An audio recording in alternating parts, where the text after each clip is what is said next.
All right.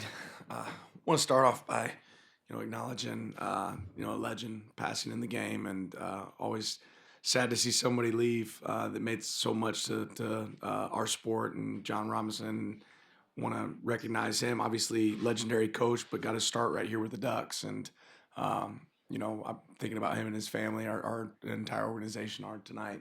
Also, want to acknowledge. I'd be remiss if I didn't mention that it is Veterans Day and how grateful we are for the people that serve this country.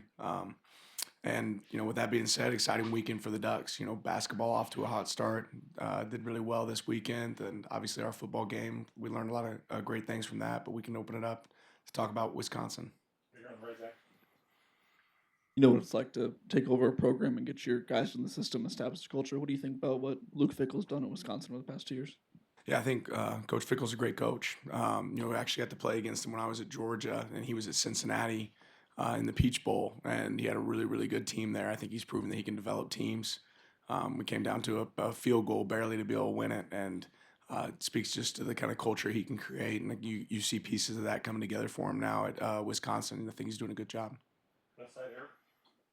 Just your thoughts on Locke and how he settled in. Obviously, kind of a tough spot to replace a guy who's knocked out for the season. But what have you seen from him so far?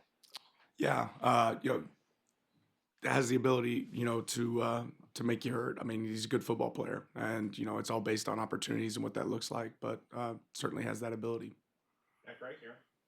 Wisconsin's offensive line, I think, started the season with the most experience. Just what makes that unit specifically really effective in helping out the quarterback and their run game?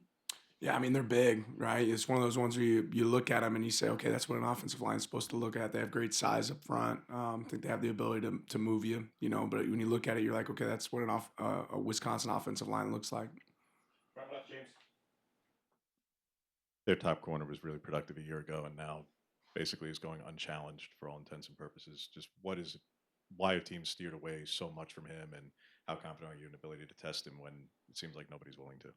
Yeah, I think that's probably smart, right? As a football coach, not to throw to a guy that's gonna make a lot of plays in the ball. I mean, how many picks did he have last year? Seven. A guy had 7 picks last year, and why not throw the other direction? That makes a little bit of sense. That being said, I think it's much more challenging for a defense whenever you can work the entire field. But there's a reason people aren't testing him, because he's a talented player. Coach, you've obviously had the chance to take a look at the film just in regards to the penalties. What did you see in the game? Were some of them warranted, specifically some of the PIs, and just how did the group kind of respond today at practice? They responded well. And yes, some of them were warranted for sure. And I wouldn't say that there was like egregious ones that were missed. There's reasons, so we can improve in our technique.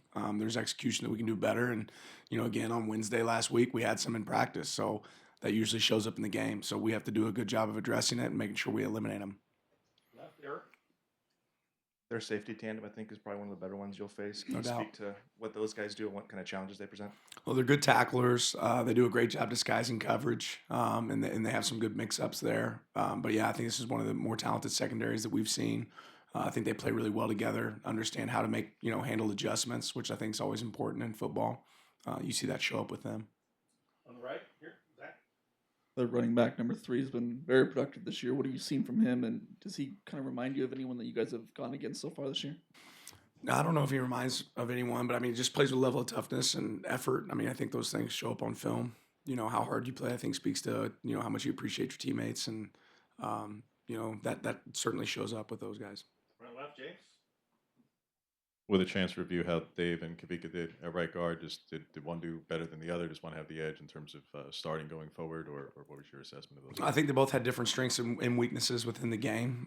Both, I think, played winning football, where you have the ability to have success with them on the field, which is great to see them prove that. And I think both earn the opportunity to be able to see what that looks like in the future. Talk about going to the doctor every week. Now that you've got a chance to look at the film from this week, just maybe what were some big pills that you saw on film, both maybe offensively and defensively, that you got to swallow this week and get better at? Yeah, I won't get into like great specifics, but I think just technique in this part of the season, a lot of places you'll trim down and eliminate, individual time to work on fundamentals and technique. And the reality is this is when it matters the most, right? So we have to be fundamentally, sound in scheme, but just as important, how you disengage off a block matters, how you play slot cover matters, right? How you tackle matters. And I think some of those things showed up for us that we could do better. Right, kind of an unusual situation where the punter drops the ball. What could Dalen have done different? How do you instruct that? What kind of was the message to those guys? Yeah, I mean, when they're in the pocket, which is the question there, is like, is he in the pocket? They're protected, right? So we've actually shown a clip before a couple years ago, Missouri Auburn play. The ball snapped over the head. The ball's picked up and kicked, and the guy's still within the tackle box, so he's protected. And the guy hits the punter. It's a very similar situation we've shown. It's one of those ones that you talk about. But I don't know that we emphasize that enough as coaches. But ultimately, you say go for the ball in that situation. Dalen's close enough to make a play. Coaching point is to go for the ball. Could understand his confusion in that moment, and if he's just a foot left, we're probably not even talking about it, and it looks like a completely different play. All right, Zach. We saw Tez without a sling before the game on Saturday, a week or so after the recovery. Just curious how that's progressing. Yeah, I think he's doing well. Continue to evaluate where he's at, for us, but doing well. Front left, James. An update on Jordan Birch and the right ankle, and also Jordan James, since limited exposure there in the second half. Yeah, continue to evaluate, get those guys back. Right now, early in the week, we'll take a lot off of them, and then see, how they feel. But I anticipate that we should be able to see them. Back right. Coach, do you feel like there are any particular holes within this Wisconsin unit that you guys can kind of expose or take advantage of this weekend that you guys are looking at right now? You want me to tell you our game plan is what you're saying? Game plan, no, just Like, hey, this is how we're going to attack them? I'm not telling you that. Front left, James. Seems like the directional kickoffs are rather problematic regardless of who it is. Just when both Boyle and Sappington have shown an ability for touchbacks at the rate that they do, why even bother with the directional kickoffs at this point? I think the one we kicked out of bounds was deep left kick. When we kicked it deep right, it was a touchback. But there was also been, I believe, 4 or 6 out of bounds on the season. So And which ones were deep right that were out of bounds? they were mainly deep left, yeah. So we kick it deep left every time, No, and then a couple of them went out of bounds left, and then we kick it deep right, and we got a touchback. So don't kick it out of bounds. Yeah, we're not telling them to kick it out of bounds. We're telling them to kick it deep left. Like they're supposed to, and it's supposed to be the same location every time. Deep left. They're not kicking it to that location.